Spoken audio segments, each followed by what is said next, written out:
हमारे YouTube channel परमाणु bulletin live को लाइक करें, सब्सक्राइब करें, शेयर करें और कमेंट्स करना न भूलें।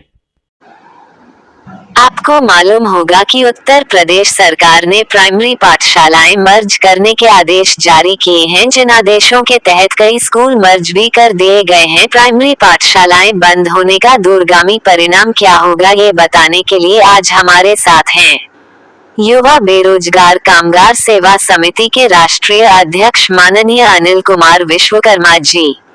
विश्वकर्मा जी, ये बताइए कि जो प्राइमरी पाठशालाएं मर्ज की जा रही हैं उनसे आने वाले कुछ वर्षों में क्या प्रभाव पड़ेगा।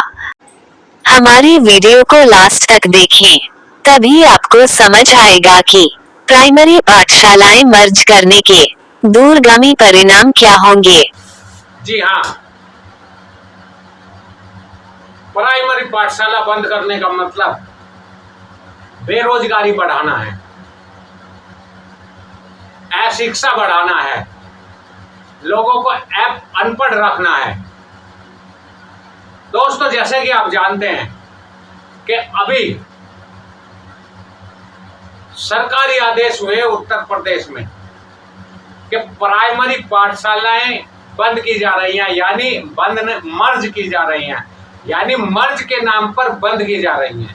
समझ रहे हो, मर्ज के नाम पर बंद की जा रही हैं। अब आपको बता दें मर्ज का मतलब क्या होता है। मर्ज का मतलब ये होता है, अगर इलाके में 10 स्कूल हैं और 10 स्कूल में से एक सेलेक्ट कर लिया जाता है, ये एक स्कूल, बाकी सब 9 बंद करके उन सब के बच्चों को उसमें रखा जाता है।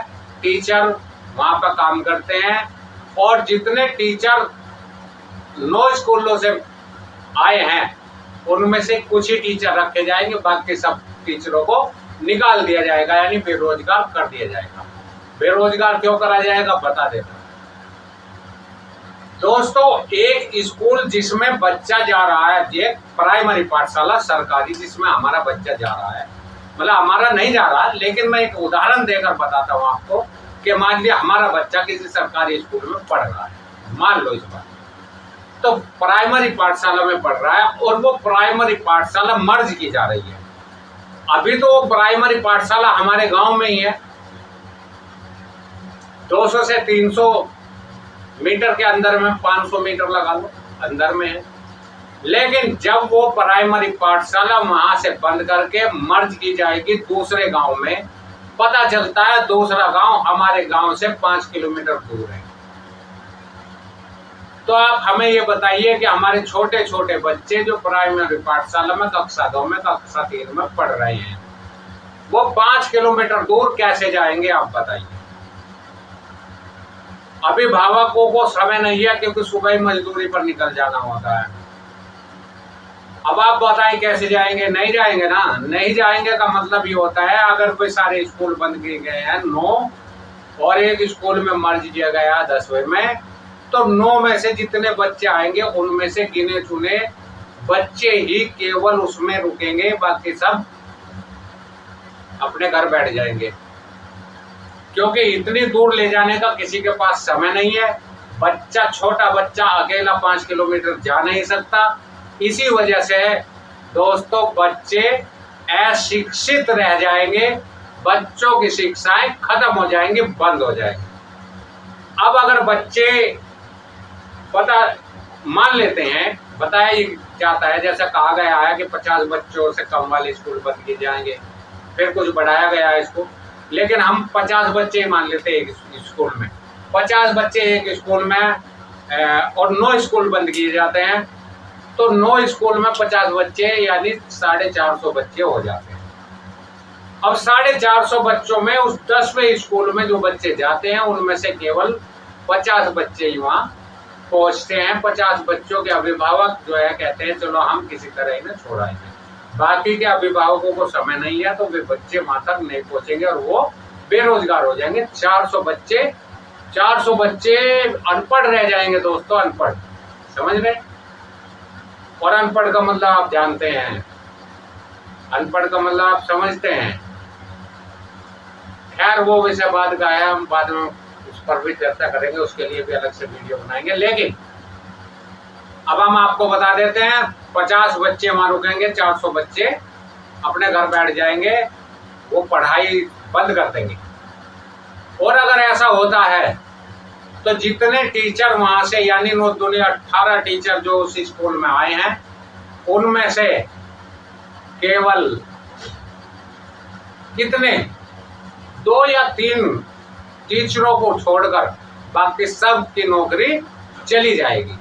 आप जानते ही हो कितने बच्चों पे कितने टीचर लगाए जाते हैं, एक टीचर पर कितने बच्चे होने चाहिए, आप जानते हो, आपको मालूम है। तो अगर उतने बच्चे नहीं है तो बाकी के टीचर बेरोजगार, सबको घर भेज दिया जाएगा बोरी बिस्तर बंद करके, तो बेरोजगारी बढ़ेगी। खुश मत हो, बेरोजगार बनो। अब बेरोजगार ही बनोगे, बनो नहीं बनोगे, तुम्हारे चाहने से कुछ नहीं होगा। या तो तुम प्राइवेट जॉब करोगे या फिर तुम बेरोजगार हो जाओगे। क्योंकि प्राइमरी पाठशाला बंद करने का वो लोग जो सरकारी टीचर हुआ करते थे, प्राइमरी पाठशाला के टीचर थे, प्राइमरी में पढ़ाते पढ़ाते रिटायर हो गए, आज पेंशन ले रहे हैं, वो लोग भी प्राइमरी पाठशाला को बंद करने के लिए इतना बढ़िया और इतना बेहतरीन ओपिनियन दे रहे हैं। वो कह रहे हैं कि टीचर प्राइमरी पाठशाला में पढ़ाते नहीं हैं, ये तो बंद ही हो जाना चाहिए। समझ में आ रही है दोस्तों? उसकी पूरी उम्र कट गई, उसने पूरा परिवार अपना पाला, उसे पढ़ाया लिखाया बड़ा करा, वो सब प्राइमरी पाठशाला में नौकरी करने की यानी टीचर रहने की वजह से सरकारी नौकरी से पाल दिया, प्राइमरी पाठशाला में टीचर बन के पाल दिया। आज उन्हीं टीचरों को गलत बता रहे हैं वही टीचर। तो अब आप बताइए कि कैसे प्राइमरी पाठशाला चालू हो। अरे पुराने जितने भी टीचर हैं उन्हें बताना चाहिए था कि जो नए टीचर हैं, हमारी तो चलो पेंशन है, जो नए भर्ती हैं उनकी तो पेंशन ही नहीं है। वाजपेयी सरकार ने सबकी पेंशन खत्म कर दी थी और उसके बाद से आज तक किसी को जो भर्ती है उसके बाद के उनको पेंशन नहीं है। तो ये तो इन टीचरों को बताना चाहिए था, जब इनकी पेंशन नहीं है तो इन्हें जब तक जो है इनकी उम्र नहीं होती तब तक जो है इनको नौकरी बराबर दी जानी चाहिए। लेकिन नहीं, वो कह रहे हैं कि ये टीचर पढ़ाते नहीं हैं, इसलिए प्राइमरी पाठशालाएं बंद हो जानी चाहिए। प्राइमरी पाठशाला बंद होने का मतलब ये है दोस्तों कि 1-2 साल बाद माध्यमिक स्कूल भी बंद हो जाएंगे, क्योंकि प्राइमरी पाठशाला से जब पढ़कर कोई नहीं जाएगा तो माध्यमिक जो पाठशालाएं हैं उनमें कौन पहुंचेगा। और 1ली से 5वीं तक के जितने भी स्कूल हैं उन स्कूलों में अगर बच्चा वो स्कूल बंद कर दिए जाते हैं, 10 स्कूल में से 9 बंद किए जाते हैं, 1 स्कूल बचता है, तो 1 स्कूल में कितने बच्चे पढ़ेंगे और कितने बच्चे 1 स्कूल से पास होकर माध्यमिक स्कूल में जाएंगे, आप जानते हो। माध्यमिक स्कूल भी ऐसे ही बंद हो जाएंगे, 10 में से 9 स्कूल बंद होंगे, यानी कुल माध्यमिक स्कूल 10% साल 2 साल में 10% रह जाएंगे, उनको भी बंद करने के आदेश यही क्या करोगे कि इनमें जब बच्चे पढ़ ही नहीं रहे हैं तो इनको बंद कर दिया जाए। और फिर इंटरमीडिएट के स्कूल, हाई स्कूल, इंटरमीडिएट के स्कूल, सरकारी स्कूल भी इसी तरह बंद होंगे, क्योंकि जब वो 10 में से 9 माध्यमिक रह जाएंगे तो उनमें से जो बच्चे 6ठी क्लास 5वीं वो 8वीं क्लास करके जाएंगे तो वो जो है जब 9वीं क्लास में एडमिशन लेंगे तो वहां पर भी जो है स्कूल में बच्चे कम जाएंगे। और कम जाने का मतलब वहां भी ऐसे ही होगा कि 10 में से 9 स्कूल बंद कर दिए जाएंगे, क्योंकि बच्चे ही नहीं होंगे। टीचरों को कौन फ्री में तनख्वाह देगा? सच्चाई है। तो ये बात टीचर भी नहीं समझ पा रहे, क्योंकि टीचरों के भी दिमाग खराब हो गए थे, टीचर भी बहस करने लगे थे फ्री की। अब टीचरों का नंबर भी आ गया। ये वही टीचर है ना दोस्तों जो पोलिंग अधिकारी बनकर आते हैं और वहां पर फर्जी वोटिंग करवाते थे, वही टीचर है ना दोस्तों ये। अब इनका नंबर आएगा, जिन्होंने भी गलत किया है उन सब का नंबर आएगा, और जो बोलेगा उनकी वो पोल खोली जाएंगी जहां उन्होंने गलत किया है। इसलिए वो बोल भी नहीं पाएंगे, चुपचाप अपने घर चले जाए। बेरोजगारी बढ़ेगी, सीधी सीधी बेरोजगारी, और शिक्षा से दूर हो जाएंगे बच्चे। दोस्तों, जैसे कि आप जानते हैं कि समय अपने आप को दोहराता है, और अब इतिहास अपने आप को दोहरा रहा है। 7,500 साल पहले अनपढ़ रहा होने के आदेश हुए थे, समझ रहे हैं? तब से आज आजादी के समय तक क्या कुछ अंग्रेजों के आने के बाद शायद कुछ लोग पढ़े, कुछ अलग समुदाय के लोग पढ़े, लेकिन अलग अलग समाज के भी लोग पढ़े, लेकिन क्योंकि उन्होंने शिक्षा सभी का अधिकार सबको दिया, मौलिक अधिकार में लाए और सबको पढ़ने का, शिक्षा का अधिकार दिया। लेकिन आज की डेट में शिक्षा से लोगों को दूर करने के लिए ये कहकर कि यहाँ पर बच्चे नहीं आते इसलिए इन्हें बंद किया जाए, ये शिक्षा से दूर करने का तरीका है। दोस्तों, प्राइवेट स्कूल इतने महंगे हो गए हैं कि उनमें जो है बच्चे पढ़ाना मुश्किल है, और सरकारी स्कूल बंद कर दिए जाएंगे तो आप बताइए बच्चे कहाँ पढ़ेंगे? और अगर बच्चे नहीं पढ़ेंगे, सच्चाई है दोस्तों कि अगर बच्चा पहली से और 5वीं क्लास तक नहीं पढ़ता है तो उसके बाद बच्चा पढ़ता ही नहीं है, पढ़ेगा ही नहीं, क्योंकि उसे आफत करने में, इधर उधर के काम करने में ही उसका दिमाग लग जाएगा और वो पढ़ाई से दूर हो जाएगा।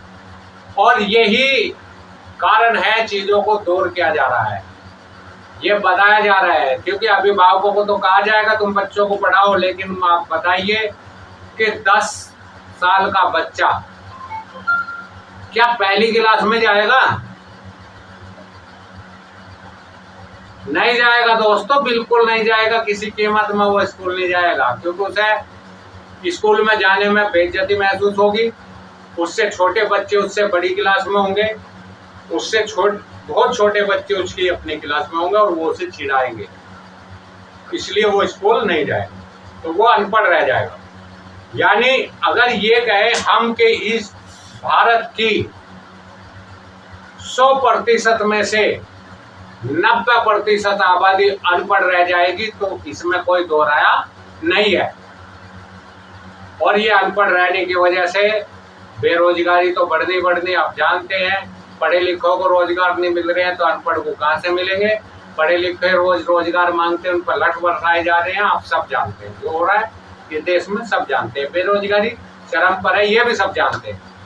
हम इस वीडियो के माध्यम से सरकार से अनुरोध करेंगे कि सरकार प्राइमरी पाठशालाओं को बंद ना करके प्राइमरी पाठशालाएं और खोले और उसमें अंग्रेजी के पाठ्यक्रम चलाए जाएं और उसमें पढ़े लिखे शिक्षित, ये वाले अनपढ़ मास्टर नहीं जो टेबल के पीछे सो जाते हैं या टिकटॉक पर डांस की वीडियो बनाते हैं, वो वाले मास्टर नहीं, पढ़े लिखे मास्टर जो नए उपकरण बनाए दो, जो बच्चों को नए तरीके से शिक्षा दें, उन्हें जो है इस तरह की शिक्षा दी जाए, उन्हें सुविधाएं दी जाए ताकि बच्चे वहां जाकर पढ़े, उन्हें प्रोत्साहित भी किया जाए।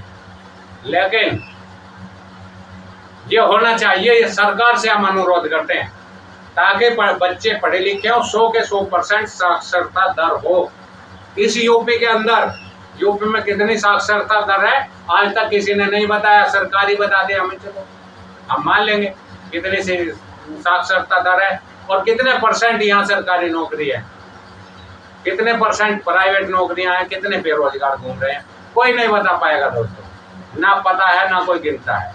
यहाँ तो यही नहीं पता है अभी तक आबादी कितनी है इस प्रदेश में, तो बेरोजगारी और वो चीजें तो अलग है।